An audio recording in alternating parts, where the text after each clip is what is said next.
ጤና ይስጥልን የዕለቱን ዜናዎች ከምናሰማበት ሰዓት ላይ ደርሰናል።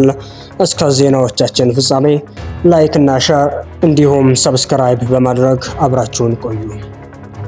ኢራን ዓለም አቀፍ እገዳ የተጣለባቸውን የክላስተር ሚሳኤሎች በእስራኤል ላይ አዘነመች። ፕሬዝዳንት ዶናልድ ትራምፕ ዛሬ ኢራን እጅግ በኃይለኛው ትመታለች ሲሉ አሳወቁ። ኢራን የእስራኤል የቤን ጉሪዮን አየር ማረፊያ ላይ ጥቃት ሰነዘረች። የኢራን እስላማዊ አብዮታዊ ዘብ በሆርሙዝ ወሽመጥ በኩል ሲጣለፍ የነበረ የነዳጅ ጫኝ መርከብ ላይ ጥቃት መፈጸሙን አስታወቀ። በኢራን ዋና አየር ማረፊያ ከፍተኛ ፍንዳታ መታየቱን የዓይን እማኞች ተናገሩ። ሩሲያ የአሜሪካን ጦር ለማጥቃት የሚውል መረጃ ለኢራን ማቅረቧ ተዘገበ። የተመድ ዋና ጸሐፊ የመካከለኛው ምስራቅ ግጭት ከሁሉም ቁጥጥር ውጭ ሊሆን ይችላል ሲሉ አስጠነቀቁ። የኢራን ጦርነት አሜሪካን ከፍተኛ ወጪ እያስወጣት ይገኛል ተባለ። የፐርሺያኖቹ ሀገር ኢራን አሜሪካና እስራኤልን ከፍተኛ ዋጋ እያስከፈለቻቸው መሆኑ ተነገረ። ትራምፕ የአሜሪካን የመሳሪያ ምርት በ4 እጥፍ ለማሳደግ ከአምራቾች ጋር መስማማታቸውን ተናገሩ። ዶናልድ ትራምፕ ወሲባዊ ጥቃት እንዳደረሱባት የከሰሰች ሴት የሰጠችውን ቃለ ምልልስ የያዘ የወሲብ ወንጀለኛው ጄፍሪ ኤፕስቲን የምርመራ ሰነድ ይፋ ተደረገ። ዶናልድ ትራምፕ በበርካታ ፓስተሮች ጸሎት ተደረገላቸው።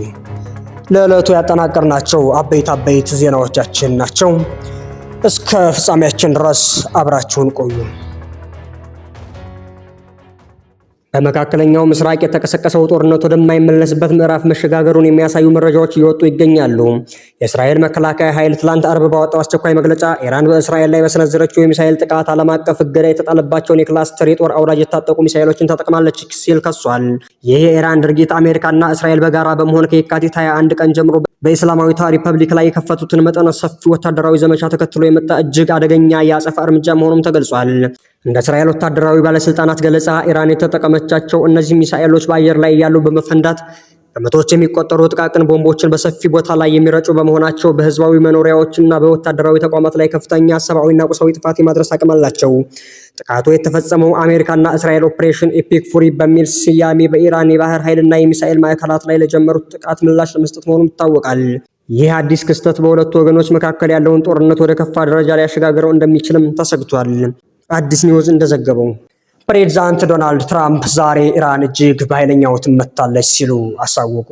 የአሜሪካው ፕሬዝዳንት ዶናልድ ትራምፕ ዛሬ ኢራን እጅግ በኃይለኛው ትመታለች ሲሉ ከዚህ ቀደም ኢላማ ያልነበሩ የቴህራን ባለስልጣናት ላይ ጥቃት ሊፈጸም እንደሚችል ገለጹ። ፕሬዝዳንቱ ትሩዝ ሶሻል በተባለው የማህበራዊ ሚዲያ ገጻቸው ባሰፈሩት ጽሑፍ የኢራኑ ፕሬዝዳንት ማስዑድ ፔዜሽኪያን ከሰዓታት በፊት ያደረጉትን ንግግር ጠቅሰዋል። ፔዜሽኪያን በኢራን ጥቃት የተፈጸመባቸውን ጎረቤት ሀገራት ይቅርታ ጠይቀው ከአሁን በኋላ ቀድሞ ጥቃት ካልፈጸሙ በስተቀር ጎረቤቶችን እንደማያጠቁ ተናግረው ነበር። ትራምፕ በልጥፋቸው ኢራን ይቅርታ መጠየቋንና በመካከለኛው ምስራቅ ለሚገኙ ጎረቤቶቿ እጅ መስጠቷን እንዲሁም ከአሁን በኋላ ወደ እነርሱን እንደማትተኩስ ቃል መግባቷን ገልጸዋል። ይህ ቃል የተገባው በማያቋርጠው የአሜሪካና እስራኤል ጥቃት ምክንያት ብቻ ነው ብለዋል። ኢራን የመካከለኛው ምስራቅ ሀገራትን እንደማታጠቃ ብትናገርም ወደ ጎረቤቶቿ የሚደርሱ ጥቃቶች ሙሉ በሙሉ አልቆሙም። በዱባይ ዓለም አቀፍ አየር ማረፊያ አቅራቢያ የድሮን ጥቃት መፈጸሙን የሚያመለክት መረጃ የወጣ ሲሆን ኳታርም የተወነጨፈባትን ሚሳኤል ማክሸፏን ገልጻለች። ትራምፕ በማህበራዊ ሚዲያ ገጻቸው ባሰፈሩት ጽሑፍ ዛሬ ኢራን እጅግ በኃይለኛው ትመታለች ብለዋል። የሀገሪቱ ጦርም ጥቃት የሚፈጸምባቸውን አዳዲስ ኢላማዎች እየለየ መሆኑን ገልጿል። ፕሬዝዳንቱ ሙሉ በሙሉ የሆነ ውድመትና እርግጠኛ ሞት የማድረስን ሀሳብ በከፍተኛ ሁኔታ እያጤኑት እንደሆነም ጠቅሰዋል። በአዲሱ እርምጃ ኢላማ የሚሆኑት እስካሁን ድረስ ጥቃት ሊሰነዘርባቸው ያልታሰቡ አካባቢዎችና በርካታ ሰዎች እንደሆኑም ጠቁመዋል። ይሄ የሚሆነው በኢራን መጥፎ ባህሪ ምክንያት ነው ያሉት ትራምፕ ተጨማሪ መረጃ አልሰጡም። ዘገባው የቢቢሲ ነው። ኢራን የእስራኤል የቤን ጉሪዮን አየር ማረፊያ ላይ ጥቃት ሰነዘረች። የኢራን ሚሳኤሎች የእስራኤልን ቤን ጉሪዮን አየር ማረፊያ መምታታቸውን የእስራኤል መገናኛ ብዙሃን እየዘገቡ ይገኛል። እስካሁን ከእስራኤል ጦር በጉዳዩ ላይ የተሰጠ አስተያየት የለም። የእስራኤል ጦር ከኢራን የተወነጨፈ ሚሳኤል ወደ ሀገሪቱ እየተምዘገዘገ መሆኑን ከገለጸ በኋላ ቴልአቪቭ ውስጥ የፍንዳታ ድምጽ መሰማቱን የዜና ወኪሎች ሮይተርስ እና ኤፒ ዘግበዋል። የኢራን ሪፐብሊክ ዘብ በመሃል ቴልአቪቭ የሚገኙ ስፍራዎችን ኢላማ በማድረግ አዲስ ዙር የሚሳኤል እና ድሮን የጥቃት ዘመቻ መክፈቱን ገልጿል። የሮይተርስ ዘገባ እንደሚያመላክተው አብዮታዊ ዘቡ ኦፕሬሽን ትሩ ፕሮሚስ ፎርስ ሲል የጠራው ዘመቻ አካል የሆኑ የሄባር ሚሳኤሎችን ወደ ቴል አቪቭ ማስወንጨፉን ገልጿል። የእስራኤል ጦር በበኩሉ ከኢራን የተተኮሱ ሚሳኤሎች ወደ ሀገሪቱ እየመጡ መሆኑን እንደለየና ለማክሸፍ እየሰራ መሆኑን አስታውቆ ነበር። ጦሩ በቴሌግራም ገጹ ባወጣው መግለጫ የእስራኤል መከላከያ ሰራዊት ከኢራን ወደ እስራኤል ግዛት የተወነጨፉ ሚሳኤሎች መኖራቸውን ከአጭር ጊዜ በፊት ለይቷል ብሏል። የመከላከያ ስርዓቶች ስጋቱን ለማክሸፍ እየሰሩ እንደሆነም ገልጿል። የጥቃቱ ስጋት ባለባቸው ስፍራዎች ወደሚገኙ ነዋሪዎች ስልክ የቅድመ ማስጠንቀቂያ መመሪያ እንደተላከም አክሏል። የዜና ወኪሎቹ ቴል አቪቭ ውስጥ የፍንዳታ ድምጽ መሰማቱን የዘገቡት የእስራኤል ጦር ይህንን ካስታወቀ በኋላም ነው። ወደ እስራኤል በተወነጨፉት ሚሳኤሎች ምክንያት የደረሰ ጉዳት አለመመዝገቡን የሀገሪቱ አደጋ ጊዜ አገልግሎት አስታውቋል። የአደጋ አገልግሎቱ ኃላፊ በዚህ ደረጃ ምንም የጉዳት መረጃ አልደረሰንም ብለዋል። የሀገሪቱ ጦርም ኋላ ላይ ባወጣው መረጃ ወደ መጠለያ ስፍራዎች የገቡ ዜጎች መውጣት እንደሚችሉ ገልጿል። የኢራን እስላማዊ አብዮታዊ ዘብ በሆርሙዝ ወሽመጥ በኩል ሲጠለፍ የነበረ የነዳጅ ጫኝ መርከብ ላይ ጥቃት መፈጸሙን አስታወቀ። አብዮታዊ ዘቡ በቴሌግራም ቻናሉ ባወጣው መረጃ ፕሪማ የሚል ስያሜ ያለው ነዳጅ ጫኝ መርከብ በወሽመጡ በኩል መተላለፍ እንደማይቻል በባህር ኃይሉ የተሰጠውን ተደጋጋሚ ማስጠንቀቂያ ችላ በማለቱ በድሮን መመታቱን ገልጿል። ከጸበኛ ሀገራት ጋር አጋር የሆኑ ነዳጅ ጫኝና የንግድ መርከቦች በሆርሙዝ ወሽመጥ በኩል ማለፍ እንደማይፈቀድላቸውም ወታደራዊ ኃይሉ አስገንዝቧል። በዓለም ላይ ካሉ ወሳኝ ኃይል ማጓጓዣ መስመሮች አንዱ የሆነው የሆርሙዝ ወሽመጥ ከዓለም አቀፉ የነዳጅና ጋዝ አቅርቦት 1/5 የሚሆነው ይተላለፍበታል። በመካከለኛው ምስራቅ እየተካሄደ ያለው ጦርነት የመርከብ መተላለፊያ መስመሩ ሙሉ እንዲቆም አድርጎታል። በዚህ ሳምንት መጀመሪያ የኢራን መንግስት በመስመሩ ለመተላለፉ የሚሞክሩ መርከቦችን በእሳት እንደሚያያይዝ ዝቷል። ኢራን ይህን ካለች በኋላ የአሜሪካው ፕሬዝዳንት ዶናልድ ትራምፕ አስፈላጊ ከሆነ የአሜሪካ ባህር ኃይል በዚያ የሚያልፉ መርከቦችን እንደሚያጅብ ተናግረዋል። የኢራን አብዮታዊ ዘብ ቃል አቀባይ በበኩላቸው የአሜሪካ መርከቦች ለእጀባ ወደ አካባቢው እንዲላኩ አደፋፍረዋል። ቃል አቀባዩ አሊ መሐመድ ናኢኒ ኢራን የነዳጅ ማመላለሻ መርከቦችን የማጀብ እርምጃን በደስታ ትቀበላለች። የአሜሪካ ኃይሎችም የሆርሙዝ ወሽመጥን ለመሻገር በዚያ ይገኛሉ። በነገራችን ላይ እኛም መምጣታቸውን እየተጠባበቅን ነው ሲሉ ለሀገሪቱ መንግስት መገናኛ ብዙሃን መናገራቸውን ሮይተርስ ዘግቧል። አሜሪካውያን ማንኛውም ውሳኔ ላይ ከመድረሳቸው በፊት በአውሮፓውያኑ 1987 የአሜሪካው ግዙፍ የነዳጅ ጫኝ መርከብ ብሪጅተን ላይ የተፈጠረውን እሳት እንዲሁም በቅርቡ ኢላማ የተደረጉ የነዳጅ ማመላለሻ መርከቦችን እንዲያስታውሱ እንመክራለን ብለዋል። ዘገባው የሮይተርስ ነው። በኢራን ዋና አየር ማረፊያ ከፍተኛ ፍንዳታ መታየቱን የዓይን እማኞች ተናገሩ። በኢራን ዋና ከተማ ቴሄራን ውስጥ የሚገኘውና ከዋነኞቹ የንግድ አየር ማረፊያዎች አንዱ የሆነው ምህራባድ አየር ማረፊያ ከፍተኛ ጥቃት እንደደረሰበት የሚያመላክቱ መረጃዎች እየወጡ ነው። በርካታ ሰዎችን በማስተናገድ ቀዳሚና የሀገር ውስጥ የበረራ ማዕከል በሆነው ምህራባድ አየር ማረፊያ ውስጥ የሚቃጠል አውሮፕላንና ወደ ላይ የሚወጣ ከፍተኛ ጭስ የሚያሳዩ ልጥፎች ማህበራዊ ሚዲያ ላይ ተሰራጭተዋል። ዓርብ ዕለት የተነሳ የሳተላይት ምስል አየር ማረፊያው ውስጥ በርካታ አውሮፕላኖች እንደነበሩም አሳይቷል። የኢራን መንግስት መገናኛ ብዙሃንም የአየር መንገዱ የተወሰነ ክፍል የጥቃት ኢላማ መደረጉን ዘግቧል። አየር ማረፊያው የመመታቱ ዜና የተሰማው የእስራኤል ጦር ኢራን ውስጥ አዲስ ዙር መጠነ ሰፊ ጥቃት መክፈቱን ካስታወቀ በኋላ ነው። ረቡዕ ዕለትም አየር ማረፊያውን ኢላማ አድርጎ የነበረው የእስራኤል ጦር በዚህ ጥቃት ለእስራኤል አየር ኃይል ስጋት የሆኑ የመከላከያና የጥቃት መለያ ስርዓቶችን መደምሰሱንም ገልጾ ነበር። በጥቃቱ ኢላማ ከተደረጉት መካከል ሄሊኮፕተር የሚመረትበት የአየር ማረፊያው ክፍል ይገኝበታል። በአሁኑ ጥቃት የትኛው የአየር ማረፊያ ክፍል እንደተደበደበ ግልጽ አይደለም። የዓይን እማኞች በበኩላቸው ከቀናት በፊት ከነበረው ጋር ሲነጻጸር የትላንት ምሽቱ ጥቃት እጅግ ከፍተኛ እንደሆነም ተናግረዋል። ዘገባው የቢቢሲ ነው። ሩሲያ የአሜሪካን ጦር ለማጥቃት የሚውል መረጃ ለኢራን ማቅረቧ ተዘገበ። ሩሲያ በመካከለኛው ምስራቅ የሚገኙ የአሜሪካ ጦር መርከቦችና ሌሎች ወታደራዊ ይዞታዎች ላይ ጥቃት ለመፈጸም ሊውል የሚችል መረጃ ለኢራን ማቅረቧን ለጉዳዩ ቅርበት ያላቸው ባለስልጣናት እንደነገሩት የዜና ወኪሉ አሶሺየትድ ፕሬስ ዘገበ። በአሜሪካ የቢቢሲ አጋር የሆነው ሲቢኤስ ኒውስ ያነጋገራቸው ሌላ የአሜሪካ ባለስልጣናትም ሩሲያ ዋሽንግተን በቀጠናው ያላትን ይዞታ የተመለከተ መረጃ ለኢራን እያቀረበች መሆኑን ተናግረዋል። ስለዚህ ጉዳይ የተጠየቁት የአሜሪካ መከላከያ ሚኒስትር ፒት ሄግሴት በበኩላቸው ፕሬዝዳንት ዶናልድ ትራምፕ ማንን እያናገረ እንደሆነ ያውቃሉም ብለዋል። ኤፒ ያነጋገረቻቸው ምንጮች ይህንን ቢናገሩም ሩሲያ መረጃ በማቅረብ የኢራንን እርምጃ እየመራች ነው የሚለው በአሜሪካ የስለላ መረጃ የተረጋገጠ እንዳልሆነ አክለዋል ተብሏል። ይህ መረጃ ሩሲያ ከሳምንት በፊት አሜሪካና እስራኤል ኢራን ላይ በከፈቱት ጥቃት ውስጥ የመሳተፍ ፍላጎት እንዳላት የሚጠቁም የመረጃ ምልክት ተደርጎ መወሰዱን ዘገባው ያመላክታል። በኒውክሌር ፕሮግራሟ ምክንያት ለረጅም ጊዜ መገለል ከደረሰባት ኢራን ጋር ወዳጅነታቸውን ካስቀጠሉ ሀገራት አንዷ ሩሲያ ነች። የአሜሪካ መከላከያ ሚኒስትር ሄግሴት ከሲቢኤስ ኒውስ 60 ሚኒትስ የተሰኘው ፕሮግራም ጋር ባደረጉት ቃለ መጠይቅ ሩሲያ በቀጠናው ስለሚገኘው የአሜሪካ ጦር እንቅስቃሴ ለኢራን መረጃ እያቀረበች ነው ስለመባሉም ተጠይቀዋል። ሚኒስትሩ ምላሽ ሲሰጡ አሜሪካ ሁሉንም ነገር እየተከታተለች እንዲሁም በውጊያ ዕቅዷ ውስጥ እያካተተች እንደሆነም ተናግረዋል። የአሜሪካ ህዝብ የጦር ኃይሎች ጠቅላይ አዛዡ ማንን እያናገረ እንደሆነ እንደሚያውቁ እርግጠኛ መሆንም ይቻላል ብለዋል። በይፋ የሚደረግም ሆነ በጀርባ የሚከወን መፈጠር የሌለበትን ማንኛውንም ነገር እየተጋፈጥን ነው፣ በኃይል እየተጋፈጥን ነው ሲሉም ለሲቢኤስ ኒውስ ምላሽ ሰጥተዋል። በሌላ በኩል የሩሲያው ፕሬዝዳንት ቭላዲሚር ፑቲን ከኢራኑ ፕሬዝዳንት ማሱድ ጋር መነጋገራቸውንና ሀዘናቸውን መግለጻቸውን ክሬምሊን አስታውቋል። ሩሲያ የኃይል እርምጃዎች መቆም አለባቸው የሚል አቋም እንዳላትም ገልጿል ተብሏል። የፑቲን ጽህፈት ቤት ያወጣው መረጃ እንደሚያመላክተው ሁለቱ አካላት ግንኙነታቸውን ለማስቀጠልም ተስማምተዋል። ዘገባው የሮይተርስ ነው። የተመድ ዋና ጸሐፊ የመካከለኛው ምስራቅ ግጭት ከሁሉም ቁጥጥር ውጭ ሊሆን ይችላል ሲሉ አስጠነቀቁ። የተባበሩት መንግስታት ዋና ጸሐፊ አንቶኒዮ ጉቴሬዝ የመካከለኛው ምስራቅ ሁኔታ ከዚህ በላይ አሳሳቢ ሊሆን አይችልም ሲሉ እየተባባሰ የመጣው ግጭት እንዲቆም ጠየቁ።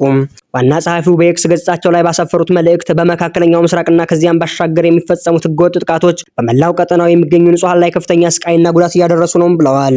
የቀጠናው ሁኔታ ለዓለም ኢኮኖሚ በተለይም ተጋላጭ በሆኑ ወገኖች ላይ አስከፊ ስጋትን ደቅኗል ሲሉም አሳስበዋል። ሁኔታው ከሁሉም ቁጥጥር ውጭ በሆነ ሁኔታ ሊባባስ ይችላል። ውጊያውን አቁሞ ወደ ተጨባጭ የዲፕሎማሲ ንግግር ለመግባት ጊዜው አሁን ነው። ሁኔታው ከዚህ በላይ አሳሳቢ ሊሆን አይችልም ሲሉም አስጠንቅቀዋል። የተባበሩት መንግስታት የሰብአዊ ጉዳዮችና የአደጋ ጊዜ እርዳታ ምክትል ዋና ጸሐፊ የሆኑት ቶም ፍሌቸር በበኩላቸው ለጦርነቱ እየዋለ ስላለው ከፍተኛ መጠን ያለው ገንዘብ አንስተዋል። ፖለቲከኞች እርዳታ ለሚሹ ወገኖች የሚውለውን በጀት በማቋረጥ በሚወስዱት እርምጃ መኩራራታቸውን የጠቀሱት ፍሌቸር መሪዎቹ ለጦርነት ገንዘብ እያዋሉ መሆኑን በማውሳት ወቅሰዋል። አክለውም ገዳይ የሆነ ቴክኖሎጂ ላይ እና ያለ ተጠያቂነት የሚፈጸመው ግድያን በተመለከተ ያለው ህብረት ከጊዜ ወደ ጊዜ እየጨመረ መሆኑን እየተመለከትን ነው ብለዋል። ዘገባው የቢቢሲ ነው። የኢራን ጦርነት አሜሪካን ከፍተኛ ወጪ እያስወጣት ይገኛል ተባለ። በኢራን የቀጠለው የአየር ጦርነት የአሜሪካን መንግስት ምን ያህል ዋጋ እያስከፈለው እንደሆነ ለኮንግረስ አባላትና ለሰፊው ህዝብ አስደንጋጭ እየሆነ መጥቷል። በቀን $1 ቢሊዮን የሚገመት ገንዘብ እየፈሰሰ እየተደረገም ይገኛል። በዚህ ጦርነት የመጀመሪያዎቹ 7 ቀናት ውስጥ ጥቅም ላይ የዋሉትን የቶማሃውክ ሚሳኤሎችን፣ ፓትሪዮትና ሌሎች ሚሳኤሎች እንዲሁም የተበላሹ ወይንም ያረጁ መሳሪያዎችን ለመተካት ፔንታጎን የ$50 ቢሊዮን ተጨማሪ የበጀት ጥያቄ አዘጋጅቷል።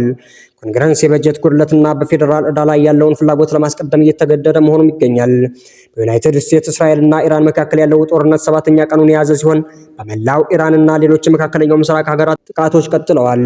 ዋሽንግተን እና ቴል አቪቭ የኢራንን ጦር እያሽመደመዱ በመሆኑ ኢራን በባህረ ሰላጤው ላይ የሚሳኤልና የድሮን ጥቃቶችን ቀጥላለች። የስትራቴጂክ እና ዓለም አቀፍ ጥናት ማዕከል ይፋ ያደረገው የመጀመሪያዎቹ 100 ሰዓታት የአሜሪካ እስራኤል ኦፕሬሽን ወጪን $3.7 ቢሊዮን ወይንም በቀን $891 ቢሊዮን ያህል ወጪ መደረጉን ያሳያል።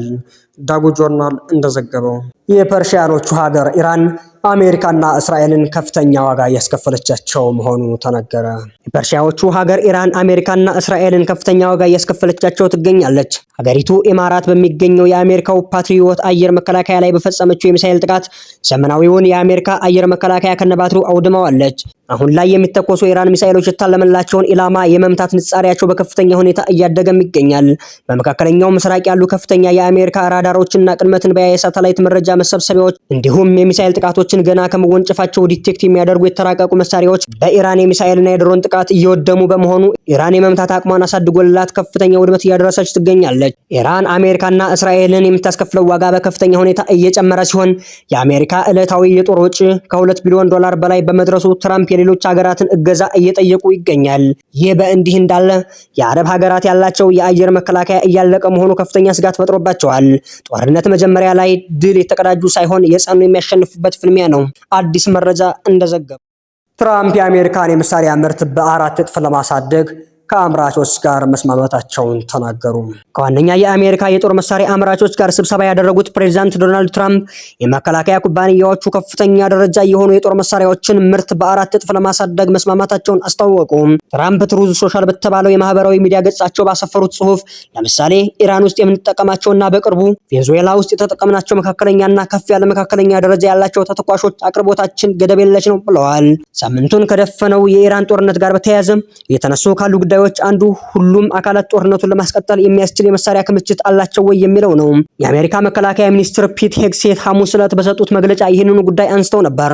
ሚኒስትሩም አሜሪካ ምንም የተተኳሽ እጥረት እንደሌለባትና የማጥቃት ዘመቻዋን እስከፈለገች ድረስ ማስቀጠል እንደምትችል ተናግረዋል። ይህንኑ ሐሳብ የደገሙት ፕሬዝዳንት ትራምፕ በበኩላቸው ይህም ቢሆን ግን በእነዚህ ደረጃዎች ያሉ መካከለኛና ከፍ ያለ መካከለኛ ደረጃ የተተኳሽ ትዕዛዞችን ከፍ እንዲሉ አድርገናል ብለዋል። ትራምፕ በልጥፋቸው ከፍተኛ ደረጃ በማለት የገለጹት የመሳሪያ አይነት ብዙውን ጊዜ የሚያመለክተው ይበልጥ ልዩ ውድ ወይንም በቴክኒክ የረቀቁ መሳሪያዎችን እንደሆነ የዜና ወኪሉ አሶሺየትድ ፕሬስ ዘግቧል። ከመደበኛ ተተኳሾች አንጻር ብዛታቸው አነስተኛ እንደሆነ የሚታሰቡት እንደ ሃይፐርሶኒክ ሚሳኤሎች ወይንም ረጅም ርቀት የአየር ጠላፊዎች ያሉት መሳሪያዎች በዚህ ውስጥ እንደሚካተቱም ተገልጿል። ነገር ግን ትራምፕ በትክክል የትኞቹ መሳሪያዎች የምርት መጠናቸው እንደሚጨምር ዝርዝር መረጃ አላቀረቡም። አሜሪካ አሁን እያካሄደች ያለውን የአጭር ርቀት ውጊያ ማብቂያ የሌለው ለሚባል ጊዜ ያህል ልታስቀጥል እንደምትችል መቀመጫውን ዋሽንግተን ባደረገው የስትራቴጂክና ዓለም አቀፍ ጥናት ማዕከል የሚሰሩት የቀድሞው የአሜሪካ ጦር ኮሎኔል ማርክ ካንሲያን ለቢቢሲ ተናግረዋል። ጦርነቱ በተራዘመ ቁጥር ግን ጥቃት የሚፈጸምባቸው ኢላማዎች ብዛት እያነሰ መሄዱ አይቀርም። ይህም አሜሪካ የከፈተችው ወታደራዊ ዘመቻ የሚጓዝበትን ፍጥነት ይቀንሳል። ዘገባው የሮይተርስ ነው። ዶናልድ ትራምፕ ወሲባዊ ጥቃት እንዳደረሱባት የከሰሰች ሴት የሰጠችውን ቃለ ምልልስ የያዘ የወሲብ ወንጀለኛው ጄፍሪ ኤፕስቲን የምርመራ ሰነድ ይፋ ተደረገ።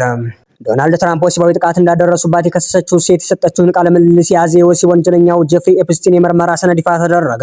የተጎጂዋን ቃለ ምልልስ ጭምቅ ሐሳብ የያዘ ሰነድ በአሜሪካው የወንጀል ምርመራ ተቋም FBI ስር ነበር። የፍትህ መስሪያ ቤት ይፋ ካደረጋቸው ከወሲብ ወንጀለኞች ጄፍሪ ኤፕስቲን ጋር የተያያዙ ሰነዶች ውስጥም ተካቷል። ሰነዱ የፍትህ መስሪያ ቤት ከዚህ ቀደም ይፋ ያደረገው የኤፕስቲን ፋይል ውስጥ አለመኖሩ ጥያቄ አስነስቶም ነበር። ዲሞክራቶች ሰነዱን ለመደበቅ ጥረት ተደርጓል ብለው መክሰሳቸውም ይታወሳል። ሰነዱ በተደጋጋሚ የተካተተ በሚል ዝርዝር ውስጥ እንደነበረ የገለጸው የፍትህ መስሪያ ቤት ሰነዱ ይፋ ያልተደረገው በስህተት መሆኑን አስረድቷል። ትራምፕን እና ኤፕስቲንን ከከሰሰችው ሴት ጋር በአውሮፓውያኑ 2019 የተደረገ ቃለ ምልልስ በሰነዱ ውስጥም ይገኛል። ትራምፕ ከኤፕስቲን ጋር በተያያዘ ማንኛውንም ወንጀል እንዳልፈጸሙ በተደጋጋሚ ገልጸዋል። ክሱን ያቀረበችው ሴት ለኤፍቢአይ እንደገለጸችው በ1980ዎቹ ከትራምፕ ጋር ያስተዋወቃት ኤፕስቲን ነበር። በወቅቱ ከ13 እስከ 15 ዕድሜ ክልል ውስጥ ሳለች ሁለቱም ወሲባዊ ጥቃት እንደፈጸሙበት ከሳለች። ቃለ ምልልሱን ካደረገች በኋላ ኤፍቢአይ በድጋሚ አላነጋገራትም። ወሲባዊ ጥቃት እንደደረሰባት በገለጸችበት ወቅት ላይ ትራምፕና ኤፕስቲን ስለመተዋወቃቸውም ግልጽ አይደለም። ፕሬስ ሴክሬታሪዋ ካሮላይን ሌቪት በተደጋጋሚ እንዳልነው የኤፕስቲን ፋይሎች ይፋ መውጣታቸው ትራምፕን ከተጠያቂነት ነጻ የሚያደርግ ነው ብለዋል። በጆ ባይደን የአስተዳደር ስር የነበረው የፍትህ መስሪያ ቤት ትራምፕን ያልከሰሰው አንድም ጥፋት አለመፈጸማቸውን ስለሚያውቅ ነው ሲሉም አክለዋል። በኤፕስቲን ፋይሎች ውስጥ የትራምፕ ስም ከ1000 ጊዜ በላይ ተጠቅሷል። ይህም ኤፕስቲን ለሌሎች ሰዎች የጻፏቸውን ኢሜይሎች ያካትታል። በኤፕስቲን ጥቃት የደረሰባቸው ተጎጂዎች ትራምፕን አልከሰሱም። ሆኖም ግን ኤፍቢአይ ከምስክሮች ጋር ባደረገው ቃለ ምልልስ ትራምፕ ላይ ክሶች ቀርበዋል። አሁን ይፋ የተደረገው በ2019 ከአንድ ተጎጂ ጋር የተደረገው ቃለ ምልልስ በዝርዝር ውስጥ ተካቷል። ትራምፕ ኤፕስቲን እና ሌሎችም ታዋቂ ግለሰቦች ወሲባዊ ብዝበዛን በማድረግ ተከሰዋል። እነዚህ ክሶች ከጥቆማ የዘለሉ አይደሉም። መረጃዎችም አልቀረቡም። የፍትህ መስሪያ ቤት ሰነዶቹን ይፋ ማድረግ ሲጀምር የተወሰኑት ሐሰተኛ ናቸው፣ ትራምፕ ላይ የቀረቡ አቀጣጣይ ክሶችም ይገኙበታልም ብሏል። ከ2020 ምርጫ አስቀድሞ ትራምፕ ላይ የቀረቡ ክሶች በሰነዶቹ መካተታቸውን መስሪያ ቤቱ ጠቅሶ ክሶቹ መሰረተ ቢስና ሐሰተኛ መሆናቸው ግልጽ ሊሆን ይገባል፣ ትራምፕን ለመቀናቀን እንደ መሳሪያ ጥቅም ላይ ሊውሉ ይችላሉም ብሏል። አሁን ይፋ የተደረጉት ሰነዶች ሆን ብለው የተደበቁ ናቸው በሚል የአሜሪካ መገናኛ ብዙሃን ሲዘግቡም ቆይተዋል። ኤንፒአር ያወጣው ዘገባ እንደሚያሳየው ኤፍቢአይ ከተጎጂዋ ጋር በ2019 4 ቃለ ምልልሶችን አድርጓል። ቃለ ምልልሶቹ ኤፕስቲን እና አጋሩ ማክስዌል ላይ ከተደረገው ምርመራ ጋር የሚገናኙ ናቸው። ከ50 በላይ ገጾች ያሏቸው የቃለ ምልልሶቹ 3 ክፍሎችና ጭንቀ ሐሳቡ በፍትህ መስሪያ ቤቱ ዝርዝር ውስጥ እንዳልተካተተ ኒውዮርክ ታይምስ ዘግቧል። ትራምፕና ኤፕስቲን ኋላ ቢጣሉም ረጅም ጊዜ የቆየ ወዳጅነት አላቸው። ጓደኝነታቸው እስከ አውሮፓውያኑ 2000 ድረስ እንደቀጠለም ተገልጿል። ትራምፕ እንደሚሉት ኤፕስቲን ከመታሰሩ ከ2 ዓመት በፊት ተጣልተዋል። ዘገባው የቢቢሲ ነው። በመጨረሻም ዶናልድ ትራምፕ በበርካታ ፓስተሮች ጸሎት ተደረገላቸው። ከሁለተኛው የታላቋ አሜሪካ የፕሬዝዳንትነት ዘመናቸው ዓለም ላይ ትልቅ አሻራ ጥለው ለማለፍ እየጣሩ የሚመስሉት ፕሬዝዳንት ትራምፕ በዋይት ሃውስ ቢሮአቸው ውስጥ በበርካታ ፓስተሮች ተከበው ተጸልዮላቸዋል። ጦርነቱ ውስጥ የሚገኙት ትራምፕ በዓለም ላይ ትልልቅ ተጽዕኖ ያላቸውን ውሳኔዎች እየወሰኑም ይገኛሉ። በቅርቡ የቬንዙዌላ ፕሬዝዳንት ማዱሮን ያገቱት ትራምፕ የኢራኑን ተሰሚ ሰው አያቶላ ሐሚኔን ደግሞ ገድለዋል። ፓስተሮቹ በጸሎታቸው ፈጣሪ ከገነት ዕውቀቱንና የአመራር ጥበቡን ለፕሬዝዳንቱ እንዲልክላቸውና ያሉበትን ከፍተኛ የፈተና ወቅት እንዲቋቋሙ ብርታቱን እንዲሰጣቸው ጸልየውላቸዋል። በተጨማሪም ፈጣሪ እንዲጠብቃቸውና ሞገሱን እንዲሰጣቸው ፓስተሮቹ ተባብረው የትራምፕን ትከሻ በመያዝ መጸለያቸውን ዳጉ ጆርናል አልጀዚራ ካሰራጨው ቪዲዮ ላይ ተመልክቷል። ፓስተሮቹ በውጊያ ላይ ላሉት የአሜሪካ ወታደሮችን ፈጣሪ ጠብቃቸው ዘንድ ጸልየውላቸዋል። የተወደዳችሁ የዩቲዩብ ቤተሰቦቻችን ለዛሬ ያጠናቀርናቸው ዜናዎች እነዚህ ነበሩ። ቀጣይ በሌላ ጉዳዮች እስከምንገናኝ መልካም ቆይታ